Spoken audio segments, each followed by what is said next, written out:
putting them all in the same category. Brethren, and he says, okay, what we're going to do, Sister Cherry, if you're there, if you can bring up what these words mean, I would love you to. If you can, I would look it up and I will explain it. So you want me to go to Romans chapter 9 on the blue letter? That's fine.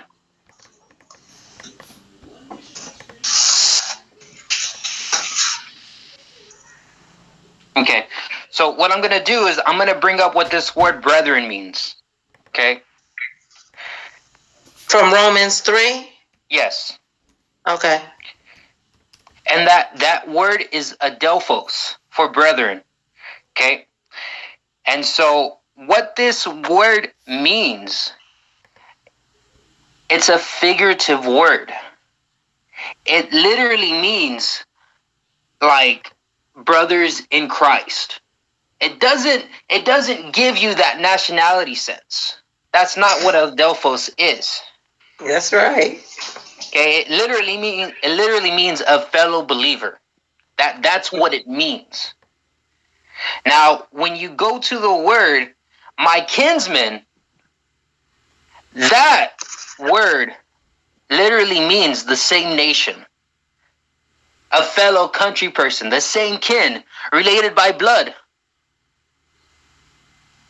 But notice he says, who are Israelites? He's literally putting them all in the same category. Literally. That's why he says, which pertains to the adoption. He's literally putting them all in the same category. Brethren and kinsmen. That's why he says kinsmen according to the flesh. So he's lumping them in the same category. He's saying that they're all Israelites. So now let's keep reading. Okay. Pertain the adoption and the glory and the covenant. Now we know that in the old covenant, strangers could come and join the covenant, and they also had to keep the law. It says, for the law for the stranger that sojourn among you. A stranger was not an Israelite. He was not an Israelite. And the way I can show you this is if you go and you look up that word for stranger, if you go look up Numbers 15:15, that word for stranger is proselytos, which literally means a stranger. You cannot get a fellow Israelite from that word. That's where we get the word convert. Literally, wait a minute. You said Numbers 15:15, right? Yes, ma'am. Numbers 15:15. Hold on. Let me walk with you. Okay. One ordinance shall be both for your of the congregation and also for the stranger that sojourneth with you, and the ordinance forever in your generation, as ye are, so shall the stranger be before the Lord. Now let's look up that word. What you said, stranger? Yes, ma'am. Okay. Okay. Okay. That word stranger is ger. H1616. And the definition for that. I'm sorry, excuse me. Well, when I said proselytos, I meant to say that it came from the Septuagint. But ger means the same thing. It's the same thing. So the definition is stranger, alien, sojourner, strangers, sojourner, a temporary inhabitant, a newcomer lacking inherited rights, a foreigner in Israel through conceded rights. Wow. So okay. literally the same thing. Let me see really quickly. I want to bring up something else, just in case. I think it's verse.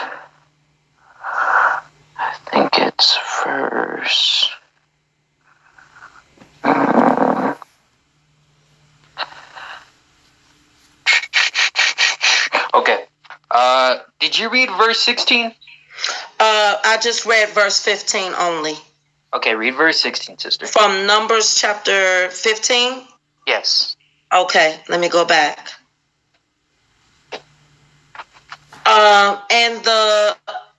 Okay, hold on. Okay, hold on, let me come out of this. Verse 16 says, one law and one manner shall be for you, and for the stranger that sojourneth with you. There you go. That shows right there that the law was for the stranger also. That shows you. Okay. I can keep going. All right, let me keep going. Hang on. I'll bring my Bible out again. See, J-Man came with Numbers 15 like he was saying something, but when you look at Numbers 11, the strangers got wiped out. Okay? And as far as I know, there was only one stranger that was left in Israel at that time, and that was Caleb, which we're about to see. But when you look at Numbers 11 and 4, you see, and the mixed multitude that was among them fell a lusting. And the children of Israel also wept again, saying, who shall give us flesh? All right, so basically, this is the end of this. The end of this chapter is basically going to go. Well, it's going to go into how some of the elders out of the 70, came with a false prophecy. But let's take a look at 32. I believe it is verse 32. Well, let's start at 32. And the people stood up all that day and all that night and all the next day, and they gathered quails. He that gathered least gathered 10 homers, and they spread them among. And they spread them all abroad for themselves around about the camp.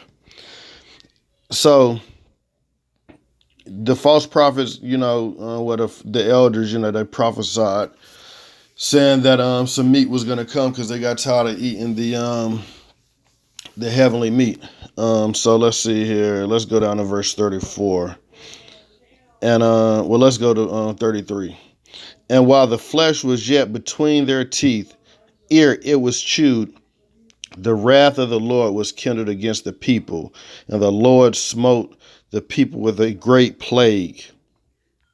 Okay, now if you go back to verse 4, let's go to verse 33 then. 34.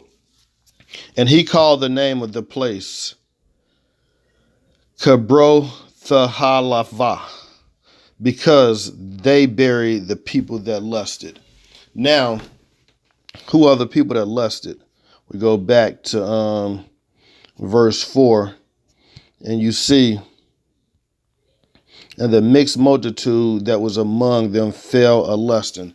So that's saying, so right there it's telling you that before the next chapter, the mixed multitude was smote with the plague and they were killed.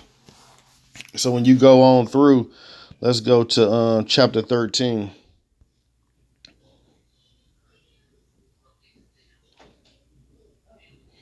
All right, so when you go to chapter 13, you see Moses, verse 3, and Moses, by the commandment of the Lord, sent them from the wilderness of Paran. All those men were heads of the children of Israel.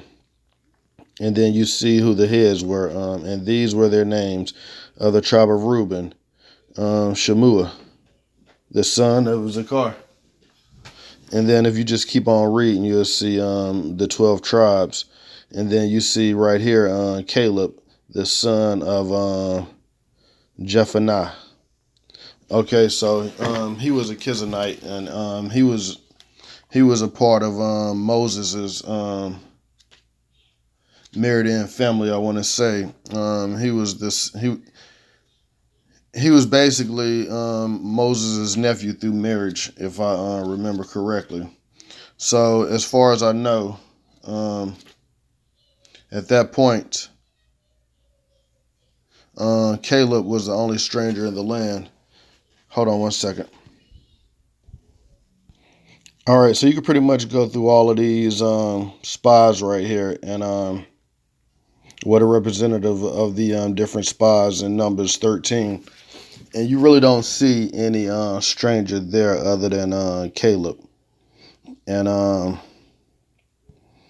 when you go to chapter 14, and you see right here, starting at verse 1, and all the congregation lifted up their voice and cried, and the people wept that night. And all the children of Israel murmured against Moses and Aaron.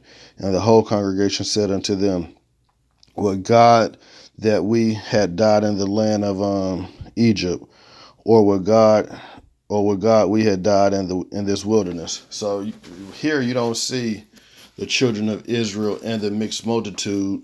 You only see the mixed multitude. So at this point, the stranger, as far as I know, is on Caleb at this point. So to say that there was like a group of strangers, and to even insinuate that that all the strangers, basically survived all the way to Jerusalem is just a farce. It's a straight up falsity. And as you see, J-Man, he's good at being a parrot and quoting other scriptures that he heard from other people. But what happens is he gets cut because he hasn't done the research himself. And he sounds pretty familiar, like a familiar voice, basically verbatim almost. And that same person always seems to get cut. And that's pretty much the reason why J-Man is getting cut, because when he brought out Numbers 15, he was thinking that the same multitude was there at that moment when Numbers 15 and 16, I believe, was getting read.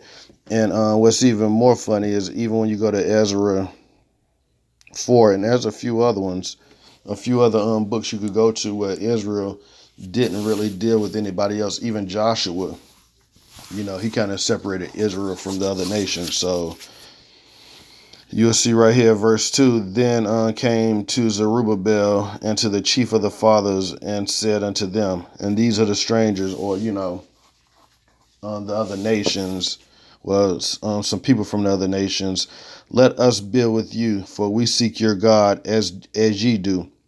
And we do sacrifice unto him since the days of Esarhaddon, king of Asher, which brought us up hither. And Zerubbabel and Jeshua and the rest of the chief of the fathers of Israel. You don't see anything about the mixed multitude. If they're supposed to have the same law, you don't see them being mentioned right here.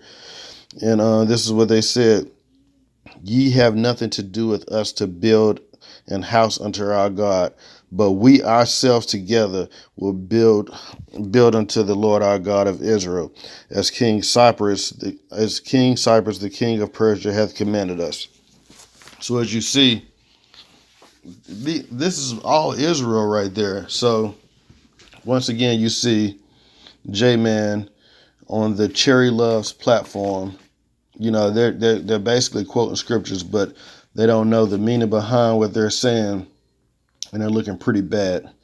So I'll go on to the next breakdown that they're doing once I get a chance. Shalom.